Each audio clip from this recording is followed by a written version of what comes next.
The subject matter given to me, as it appears in the screen, is about the Bangsamoro Basic Law from the perspectives of the MNLF Peace Panel and how it relates or how it impacts on Christianity in the Philippines. I am given 45 minutes for my presentation. So it's now 10 o'clock.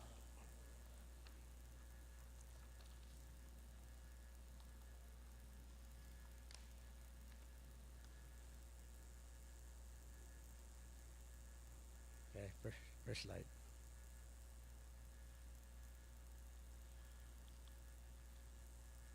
Before I discuss the narrative leading to the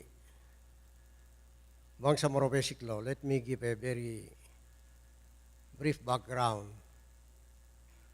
why we have this problem in Mindanao, why we have the so-called Moro problem in Mindanao, or why we have the Moro question in Mindanao. I know that many people, especially outsiders, do not know why is there such problem in Mindanao that has eluded solutions for decades. Bakit ba nagkaroon ng problema sa Mindanao? Bakit nagkaroon ng Bangsamoro problem in Mindanao? Bakit? Kailangan sagutin natin yan. I know that most of the young people do not have a good grasp of the background why we have this problem in Mindanao. For the older generation, I think they are fully aware of this problem. But for young people, as I said, it seems that they are not well grounded on why this problem is erupting in Mindanao. You know that the government and MNLF had agreed to have only one agenda, and that is how to solve the Moro question or how to solve the Moro problem in Mindanao. How did this problem originated? Bakit nagkaroon tayo ng problema? It has a long narrative. It has both political, cultural, religious, and military components. We know that Islam has anticipated. Islam has reached the islands in Mindanao, or even as far as the Philippines is concerned, in 1380. 1380. As evidenced by a tombstone bearing the year 1380, but it was written in an Arabic script or numeral. But correspondingly to the Gregorian calendar, the date is 1380. But officially, according to historians, Islam was introduced in Sulu in 1450. And Maguindanao, or what we have in Cotabato City, what we have Cotabato City right now, in 1515. 1515. So we can see very clearly that Islam had arrived earlier, much earlier than Christianity. Christianity arrived only in 1521 when Magellan arrived. But it spread only in 1570 when the grandson of Legazpi went here in Manila. But not before fighting the Muslim leaders in Manila like Raja Sulaiman and Raja Lakandula. After the death of these two leaders of the Muslims in Manila, and then Christian spread very, very rapidly in Luzon and Visayas. When Islam arrived, then what happened next was the organization of a political system, which we call the Sultanate system. And the Sultanate system is a complete system of governance with the Sultan as head of government, and the Sultan has the Council of Elders. In Sulu, they call it Rumah Bicara. In Maguindanao, we call it Bicara Atas. And every Moro is a warrior. And then, when the political system was established, there was trading throughout Asia conducted by the people of Sulu and the people of Maguindanao. So we can see very clearly that the Moros were already established when Christianity arrived. And they have a political system superior to any other political system in the Philippines, because at that time we have only the barangay, or the rajas, which was borrowed from India. The rajas are borrowing from India. So when Spain came, after conquering Luzon and Visayas for 11 years, then in 1570, the Spanish regime in Manila sent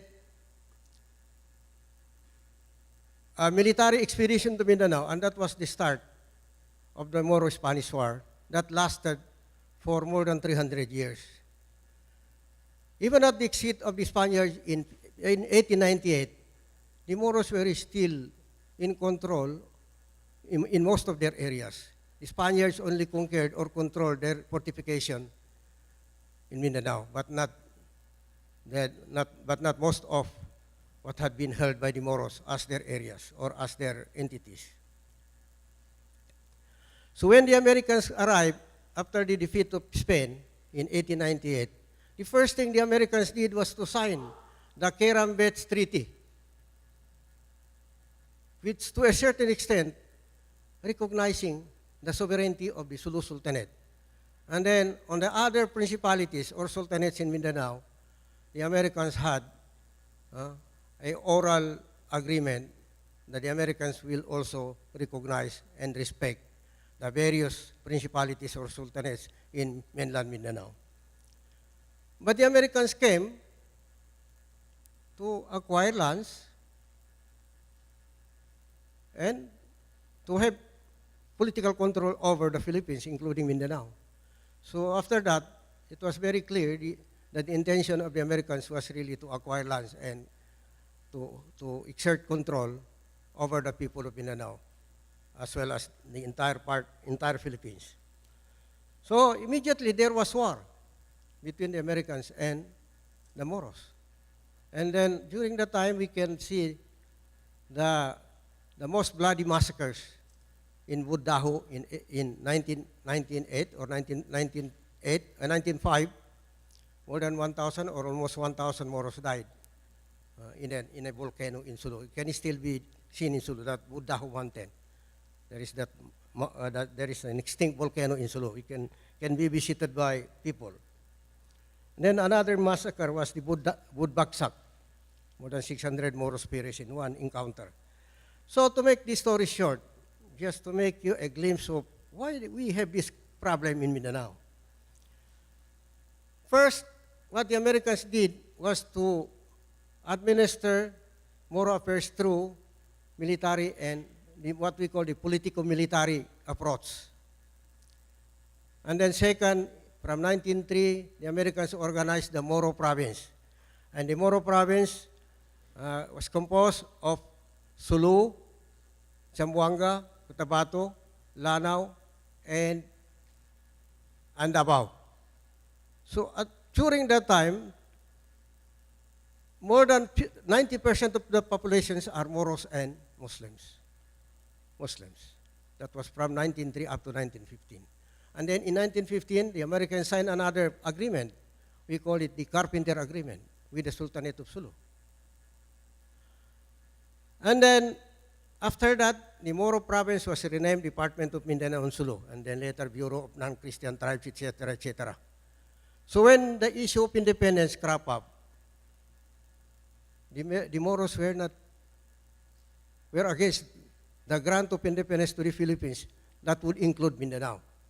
So that what the Americans did was to send investigating group to Mindanao that they found out that the Moros were against the grant of independence that would include their part of That include their areas. And as a matter of fact, they have sent so many petitions asking for the separation of Mindanao from the rest of the Philippines. We have the 1921 petition addressed to the United States government. We have the 1924, which was signed in Zamboanga. And then we have the 1935 Dansalan Declaration. And many other petitions against the inclusion of the Moro areas into the grant of independence. But the Americans did not listen. So the Americans proceeded to grant the independence in 1946 against the wishes of the Moro people. Then, after the grant of independence, when the Japanese came in, there was a sort of a lull between the Moros and the Christians, if I may be permitted to use it.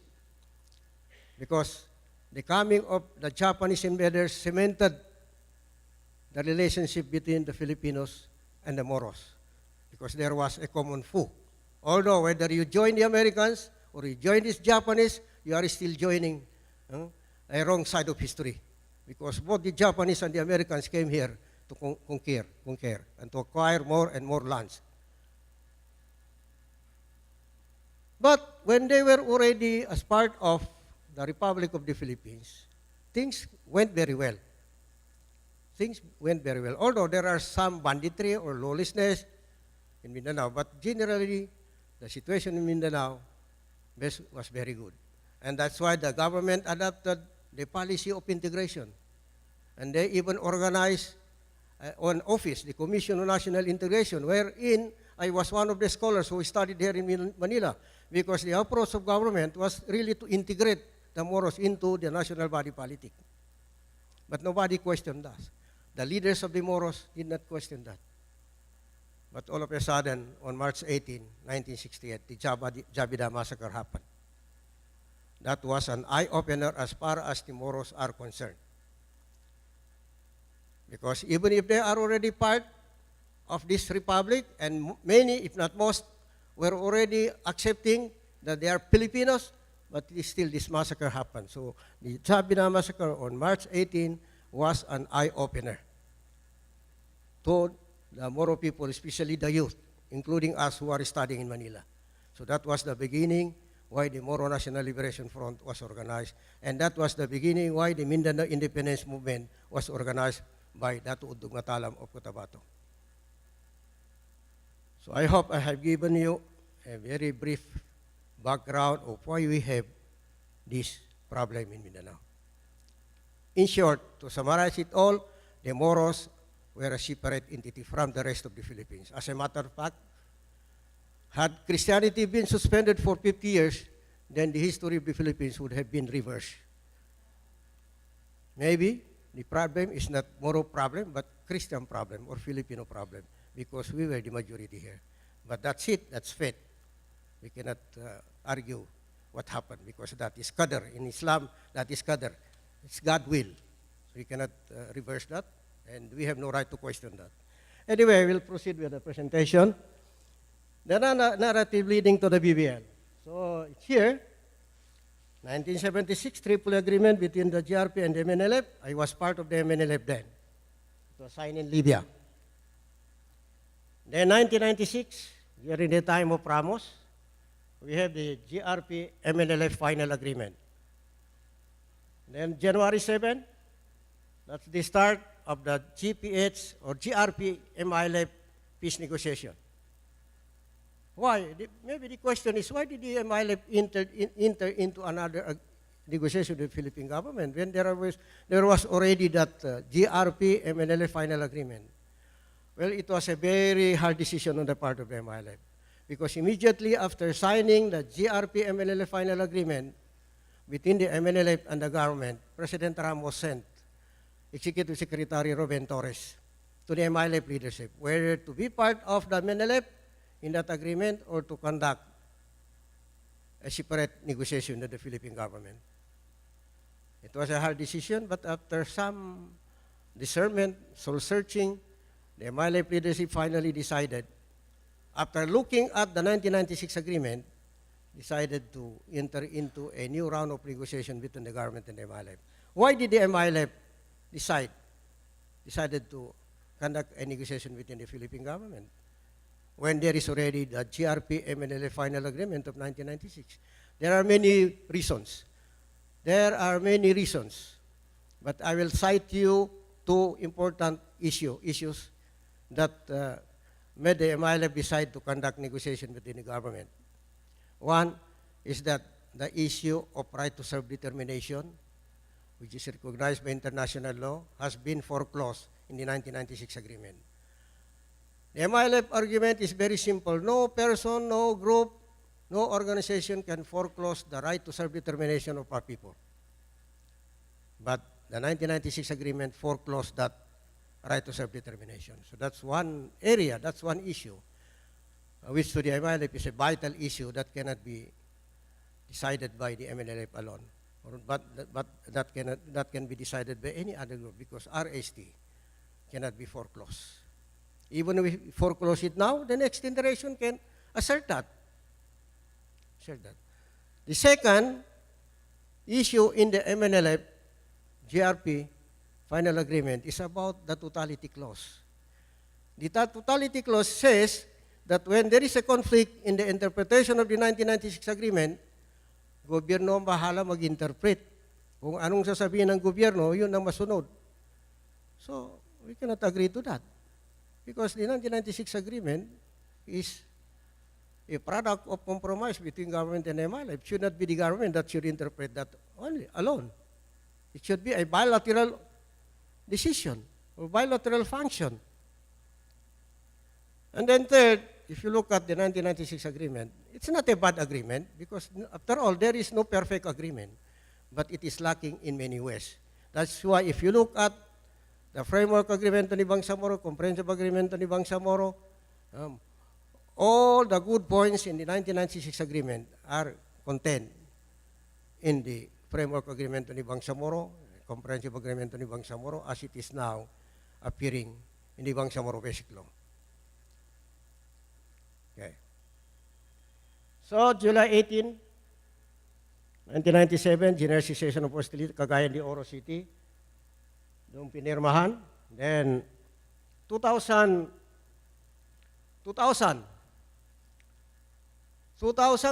magandang takbo ng pag-uusap, magandang takbo ng ceasefire. But all of a sudden, President Joseph Estrada declared all-out war against the MILF. So, lumaban ng MILF. We defended ourselves. Then, towards the end of the term of President Joseph Estrada, he was asking the MILF to return to the negotiating table. But he said, no, you are not complying with signed documents, signed agreements. Kailangan meron third party na mag-facilitate. OIC, Organization of Islamic Cooperation, or any member state of the OIC. But fortunately or unfortunately, President Joseph Estrada was ousted from office. And then Gloria Macapagal-Arroyo became the president. So the first foreign trip of President Gloria Macapagal-Arroyo was to go to Kuala Lumpur and ask the Malaysian government to facilitate the government and the MILF peace negotiation. Malaysia was invited to facilitate. So, 2001, napirmahan yung Tripoli Agreement on Peace sa Libya, Tripoli, Libya. Next. Then 2008, the ancestral domain aspect of the Tripoli Agreement of 2001 was negotiated by government and the MILF for 3 years and 8 months. 3 years and 8 months. And then on July 27, we initialed the Memorandum of Agreement on ancestral domain, July 27. Then July 28, dinala dito sa Manila in time for the zona or the State of the Nation address of President Gloria Macapagal-Arroyo. After we initialed that document in Kuala Lumpur. But on August 5, which was supposed to be the signing, the MOA-AD was declared unconstitutional by the Supreme Court of the Philippines. So dahil doon, nagkaroon ng giyera sa Mindanao. Nagkaroon ng giyera sa Lanao del Norte at saka North Cotabato. Of course, there was a debate who started the war. For the MILF, it was the government who started the war in North Cotabato. For the government, it was the MNLF which started the war. But what is clear is that in Lanao del Norte, we can accept that we started the war. We can accept that. But in North Cotabato, it was government which started the war in North Cotabato.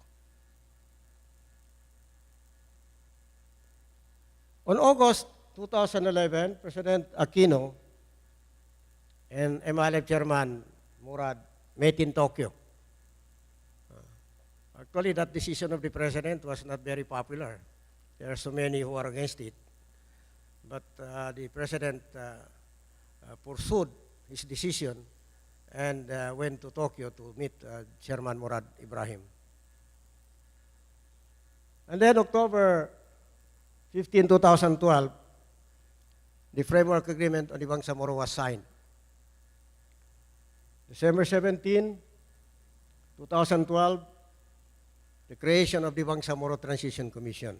We have to recall that when the framework agreement on the Bangsamoro was signed between government and the MILF, and then the Bangsamoro Transition Commission, which is composed of 8 from the MILF, including the chairman, and 7 from the government, there was a congressional resolution.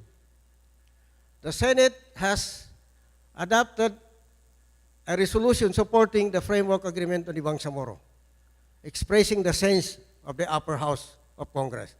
And then similarly, the lower house has passed a resolution supporting the framework agreement on the Bangsamoro. Kaya ako minsan, nagtataka ako, bakit sa ngayon meron nagsasabi na hindi nila alam yung nangyayari. As a matter of fact, marami sa negosasyon namin sa Kuala Lumpur, meron nang gagaling sa Senado, meron nang gagaling sa lower house na nandoon. Hindi lang, minsan lang, hindi lang isang beses, maraming beses yan. So I cannot understand where there are still those who are saying that they are not aware of what is going on. And I know also that the GPH Peace Panel had been making several briefing on both the lower house and the upper house of Congress. Then 4 annexes, transitional arrangement and modalities, wealth sharing, power sharing, and normalization. March 27, 2014, Comprehensive Agreement on the Bangsamoro, or CAB. And then, on September 10, 2014, we submitted to the Office of the President yung sinasabi natin na agreed version of the Bangsamoro Basic Law. At mayroon ceremony. Nandoon ang Senate President, nandoon ang Speaker of the House, of course, nandoon ang Presidente, and then Vice President, at saka yung mga membro ng Cabinet. At I think most of the senators and many congressmen were present. So yan, alam natin na itong negotiation haba. 17 long years of long and hard negotiations. 17 po. How many government negotiators? 11 government negotiators. Encompassing 4 presidents. President Ramos, Estrada, Arroyo, at least si Arroyo, pwede natin sabihin, 2 terms yan eh. And then, President Aquino. 3 ang malalaking gera. 2000, 2003, 2008. MILF, kakaunti lang ang negotiators namin, only 4. I'm the 4th, but I'm the longest serving head of the MNLF Peace Panel. At saka ilan ang pinirma na dokumento. Siguro abot na mga 100 or so documents. Kaya yung pinakita ko kay former Bishop Tindero, ay kalahati lang yun. Kinukumpile namin ngayon yung napirmahan namin after that December 10, 2010 documents. from December 11 upward hanggang ngayon, siguro mas makapal pa. We are compiling that now, and I will give you a copy of that compilation. Yeah. So, ang tagal na panahon yung pagninegotiate namin. Dito na tayo tumatanda eh. Oh. See. Okay. So what is in it for us by passing the basic law? End the long-standing armed conflict in Mindanao. There is some detail, but I just enumerate. End suffering of the Bangsamoro people and other inhabitants. Foster unity and harmony among peoples. Pave the way for more interreligious dialogue and partnership. Bring in economic development in Bangsamoro, Mindanao, and the entire country. Project the Philippines as caring for its minorities. Shield against rising radicalism. So we'll take it one by one. Doon sa una, end the long-standing conflict in Mindanao, we know that most, if not all, of the legitimate grievances of the Bangsamoro people, halimbawa, poverty and economic inequities, social and cultural discriminations, human rights violations, landliness of most Moros and indigenous peoples, nandiyan na sa BBL, ma-address na dyan. Diba? So the root cause of the conflict in Mindanao, would be addressed by the BBL. And then, of course, when the BBL is passed, or alongside the efforts to pass the Bangsamoro Basic Law, meron tayong sinasabi na normalization. Prominent feature of normalization is the decommissioning of MNLF weapons and combatants. And then of course, kasama dyan yung disbandment of private armies. And then establishment of police and the redeployment of AFP troops. Mag-normalize po ang sitwasyon. So, pag na-address yung root cause ng conflict sa Mindanao, then ma-normalize yung sitwasyon natin, so, mawawala yung conflict sa Mindanao. Kasi unless we address the root causes, and then there are efforts, sustained efforts, to normalize the situation in Mindanao, then yung problema, it will continue to pester us. Isipin natin, from available sources, more than 150,000 na namatay, both sundalo at MNLF at mga sibilyan. Ang dami-dami yung namatay. Then how much the cost of the conflict in Mindanao, including economic losses? 700 billion na. Even for combat purposes, from 2001 up to 2012, according to military sources, 123 billion po para sa combat expenses like fuel and equipment. Wala pa diyan yung mga salaries ng mga sundalo. So, when the BBL is enacted, it will end the long-standing conflict in Mindanao. Imbes na mapunta sa armas, ammunition, mapunta na sa nation building. And then wala pang namamatay sa giyera, except natural death.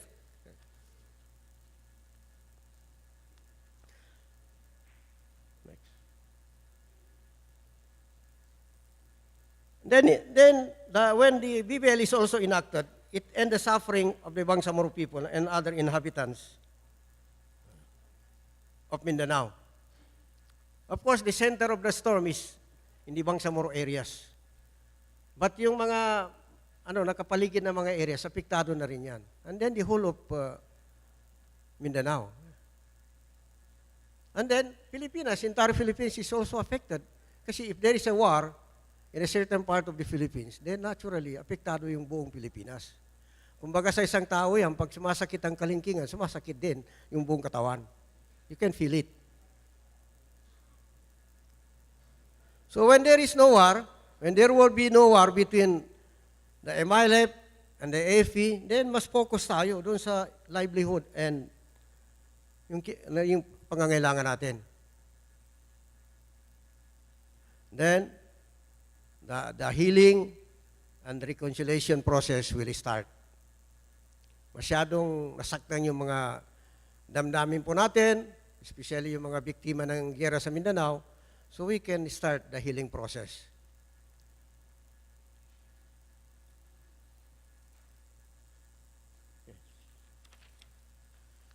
Then it can also foster unity and harmony. Dahil there would be inclusive representation and equitable sharing of resources will harmonize various groups. BBL is a venue for unity and solidarity of this country. A happy and contented population like Quebec and Scotland will not think of seceding from the mother state. Ito naririnig natin ng argument na pag bigyan natin ng power, authority, resources, ang Bangsamoro, magsisid yan.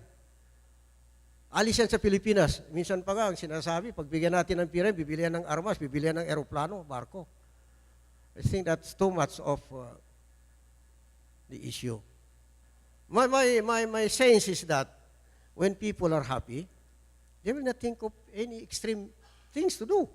For instance, Quebec, which is a French-speaking people inside Canada, they were given 3 times to decide their political status, whether to remain part of Canada or to become independent. On 3 occasions, the people of Quebec voted unity with Canada. And then Scotland, the latest one is Scotland. Scotland. The Scottish were given the chance to decide for themselves whether they want to remain unity with United Kingdom or to become an independent state. They decided to be part of the United Kingdom. So it's not yung mabigyan ka na maraming halimbawa resources that would make people think of seceding from this republic. For me, kahit anong ilagay mo diyan sa BBL, na guarantee na, walang guarantee, walang magsisid. That's not a guarantee. Because if you are a rebel, you are always a rebel. You do not think about the Constitution. Because after all, that's what you are fighting against. It's the law of the land. So the safeguard is not to put anything on the BBL na hindi na ito pwede magsisid. It's how the Moros would be treated. If there is social justice, then I think Moros are human beings. They know what is good and what is bad. So the real antidote to secession is treat the Moros well. After all, the Moros, according to Cardinal Quevedo, has lost everything. We lost our sovereignty. We lost our lands, etc., etc. Masyado pang maliit yung binibigay sa amin, 70 billion. Hindi nga 70 billion yan, kasi kung tutuusin, ang ibibigay lang sa amin, 7 billion yan for the first year, Special Development Fund. That's the only addition. And we know that a devastated country will take 20 long years to develop or to reconstruct.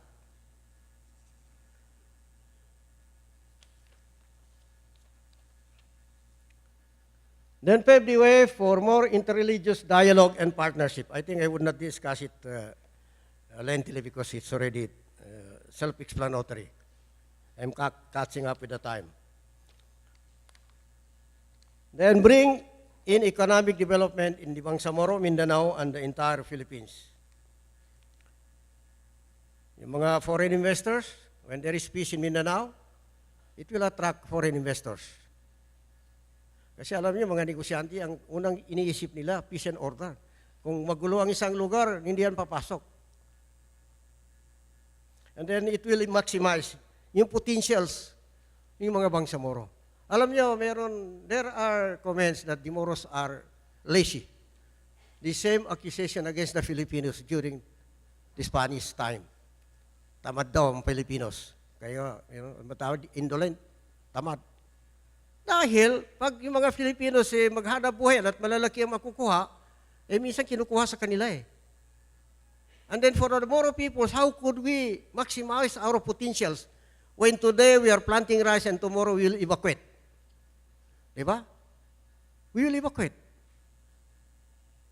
So, mapirahan man ng BBL, it will bring in development.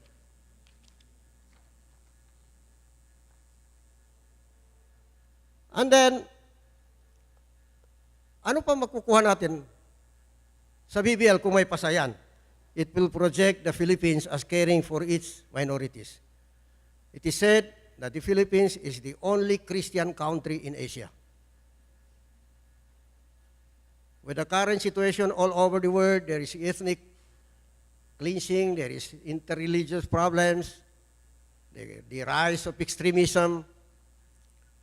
Then I think the Philippines together with Malaysia and Indonesia would be pictured as a hub for caring the minorities. In Indonesia, even the chief of staff can be a Christian. Currently, the governor of Jakarta, the largest city in Jakarta, is a Christian. In Malaysia, they develop yung racial differences. Meron dialogue dyan. Ginagamit yung diferensya ng mga races and yung mga religion para magkaroon ng constructive engagement. Kasi, given naman talaga na meron tayong diferensya. Kung saan tayo nagkaisa, I think it's not a problem. But saan tayo hindi nagkaisa, kailangan we will convert that something positive.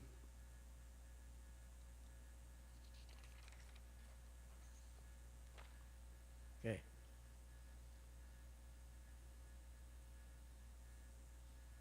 Okay. The passage of the BBL will be used, can act as a shield against rising radicalism. Marami ng radicals.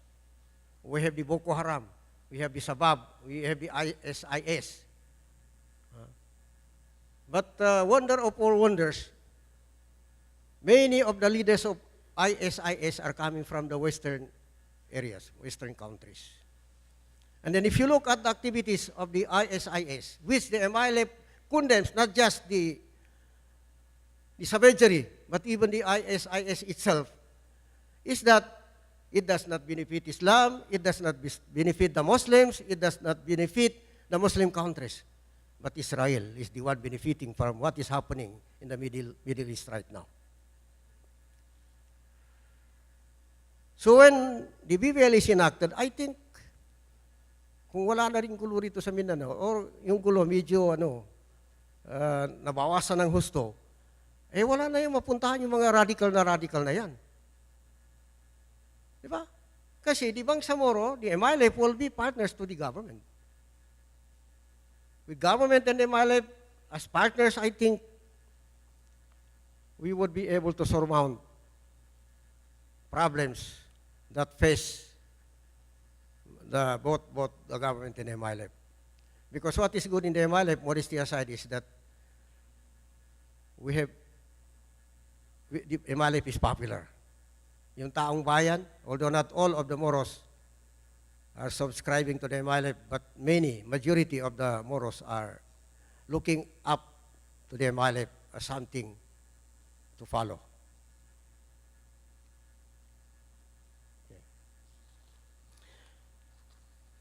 Okay, the impact of the BBL to Christianity in the Philippines can also be seen in the basic rights in the BBL. Titignan natin, wala namang, as a Bangsamoro, which is an identity, is not a privilege, except the privilege to identify ourselves as Bangsamoro. In the same way that every one of us has the right to call himself any name. It's an identity. It's more or less like being Ilocano, like being Tagalog, etc., etc. So it's only an identity, which I can say that corresponds to something, a privilege to the Bangsamoro people, calling themselves as Bangsamoro as an identity. Aside from that, yung basic rights, whether you are a Bangsamoro, you are an IP, you are a migrants or Christians, pare-pare yung basic rights natin. Right to life, inviolability, right to freedom, hindi ko na babasahin. Oh. Yeah. Next slide. Establish cultural and religious association. freedom from religious, ethnic, and sectarian harassment, redress of grievances, and due process of law. Okay, next.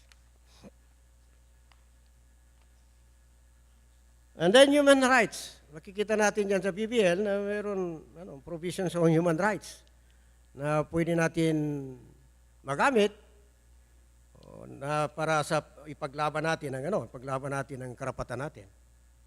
So walang discrimination dyan, whether you are a Moro, you are a Christian, you are an IP, yung access to human rights instruments, pare-pareho tayo dyan.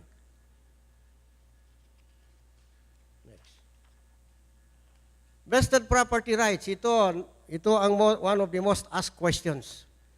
Paano ba yung mga lupa ng mga migrants na titulo? Kukunin ba yan pag may patayo na yung Bangsamoro? Andun na, sa BBL, vested property rights shall be recognized and respected.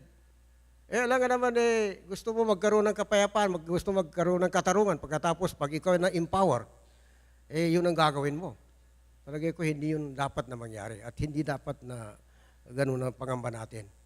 At saka after all, the MNLF is only up to the Bangsamoro Transition Authority, which is, it will only be 1 year. Hopefully, pag may pasa ang BBL by June, then less ng 1 year ang maupo ang MNLF dyan kung sakali. Kasi by May 2016, election na yun Di ba? So less than 1 year. And then, pagdating ng regular election, anyone who wishes to hold the reign of government will have to run for office. And then if a political party has captured most seats or majority of the seats in parliament, then that political party can form the government. Ang MNLF wala na Yeah, that's why the MNLF is forming a political party, United Bangsamoro Justice Party. Dahil ang MNLF will no longer be a revolutionary organization. What does that mean? Ibig sabihin, pag naipasa ang BBL, na-organize ang BTA at saka ang regular government, yung armas ng MNLF, i-decommission na yan. Didecommission na yan. Kasi normal ng situation. Ang mag-armas lang, yung mga duly constituted authority, yung police, yung army, yung marine, halimbawa, yun ang hawak ng armas. If you look at it, this is an ultimate sacrifice on the MNLF. We are decommissioning our firearms. But until the BBL is passed and implemented, we will hold on to our firearms. Hindi namin bitawan yan. Di ba? So yung vested property rights, i-respeto yan. Walang pangamba dyan. Of course, kung merong complaint, naturally, ang isang gobyerno, halimbawa, kasi Bangsamoro is a government already, then if there is sufficient evidence, then imbestigahan natin yan. Paano muna kuha yan? Di ba? But rest assured that there will be due process of law. Then, sa Bangsamoro Parliament, we have 3 categories of members.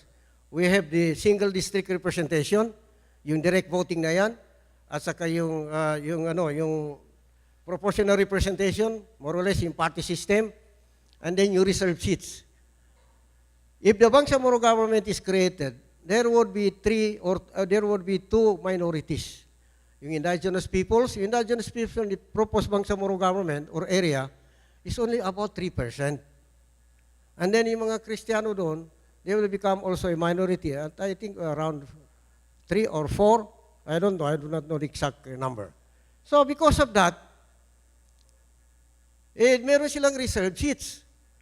Yung 50 na membro ng parliament, halimbawa, or 60, meron ng 2 ng seats ng Kristiyano na sila na lang pipili. Hindi nakasali dyan ng Moro. Hindi nakasali dyan ng IP. Yung IP naman, meron din 2.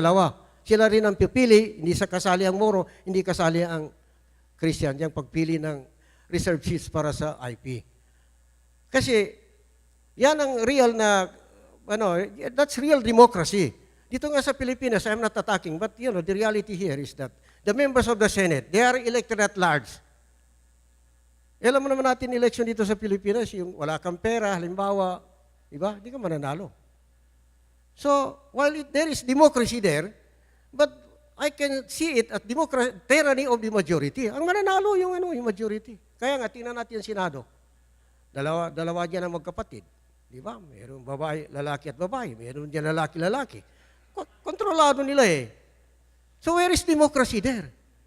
Real democracy means that the people who are the least yung marginalized talaga, dapat meron silang masabi.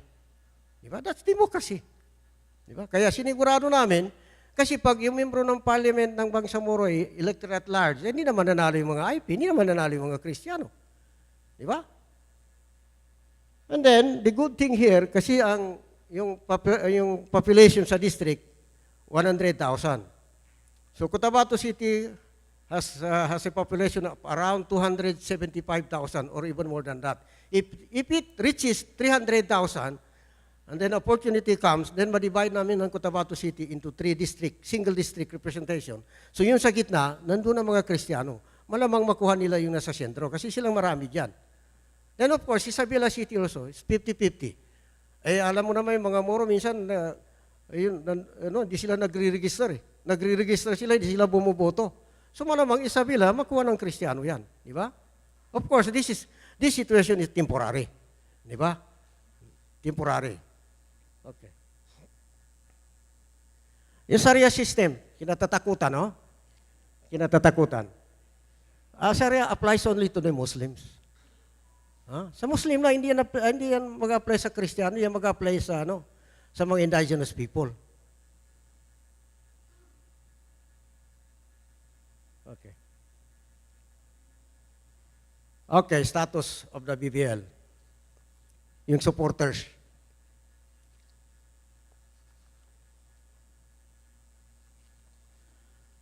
Marami nang sumusuporta sa BBL. The international community, the international support is very strong. They have come out with a very strong position supporting the peace process and the passage of the Bangsamoro Basic Law. The Catholic Church is supporting the BBL. The CBCP, and then Father Joel Tabora of Ateneo de Davao, Cardinal Javi Tagle, Cardinal Orlando Quevedo, Archbishop Antonio Ledesma. They came out with a very strong position paper supporting the BBL. And of course, yung mga negosyante, business community, Makati Business Club, then Mindanao Business Club. Then kasama diyan yung 18 surviving members of the 1987 Constitutional Convention. Then of course, the Armed Forces of the Philippines are coming out very strong in support of the peace process and the BBL. And then, without saying, President Aquino III and his cabinet are pushing for the immediate passage of the BBL. Kaya lang nangyari itong mama sa pano, unfortunate incident. We never expected that to happen, but it happened. So talagang as I said earlier in one of the interviews, the BBL is battered, but it's not yet down. Talagang bugbog sarado ang BBL, pero hindi pa rin naman ang knockout yan eh. Then, of course, the growing support from other Christian churches, especially the Philippine Council of Evangelical Churches in the Philippines. And Bishop Noel Pantu has read that statement, a very strong statement. I hope we can get a copy of that statement. Civil society organizations and non-government organizations are solidly behind the BBL. Nakita naman natin, no? Then, overwhelming support from Moro groups, including traditional leaders, politicians, and ordinary people. Meron forum dyan sa Asian Institute of Management. Nakita ko yung mga leaders ng MNLF nandoon, supporting the passage of the BBL. So, BBL is a unifying factor as far as the Moro people are concerned. So, yung challenges, ito challenges, nakikita natin ito, especially dito sa Manila. Many members of the media are hostile to the BBL, especially after the Mama Sapano incident. Some politicians and opposition groups are using the BBL as tool of politics. Election favor in 2016 is already being felt. Majority of Filipinos have not yet read or studied the BBL. Kaya nga marami yung nagko-comment, with due respect. Hindi tama yung mga comment nila. Halimbawa yung black grant na 70 o 75 billion, sabi nila laki-laki, mas malaki pa sa Mas malaki pa yan sa budget ng PNP. Maliit lang ang nakukuha ng Bangsamoro. Gaya ng sinabi ko sa inyo, only 7 billion. Special Development Fund for the first year, and then succeeding years, up to 5 years, 2 billion yan. And then, 1 billion for the Bangsamoro Transition Authority, and then 2.6 billion for normalization. Ay hindi yan nahahawakan ng Bangsamoro. Yan, nasa opisina ng presidente yan. So yun lang, kung titingnan, yun lang nakukuha. Kasi yung sinasabi na 27 billion, yan din yung natatanggap ng ARM ngayon, 24, 25 billion. And then yung 12 billion na sinasabi nila, malaki, dagdag doon, yun ang mga pondo na dinadaan sa Autonomous Region ng Muslim Mindanao from departments to mga departments sa Autonomous Region ng Muslim Mindanao. So walang addition, yun lang addition 7 billion. And then, anti-Moro biases and prejudice are still very strong, especially in Luzon, with due respect, and Visayas. They are also very prominent in many opinion makers, columnists, talk shows, etc. And then the last, timetable is affected. Timetable is affected. Diba? Pag hindi pa natin na ipasa sa June, I do not know what will be the next thing to happen. Whether it will be passed during the time of President Aquino, or it will not pass at all. I don't know. So, pag hindi na ipasa ang BBL, what can we expect?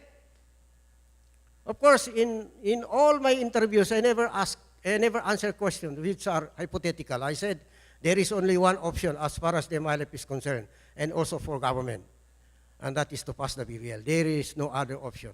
Pass the BBL. But concretely speaking, we need also to make scenarios. Kung hindi may pasa ang BBL, ano bang mangyayari sa atin?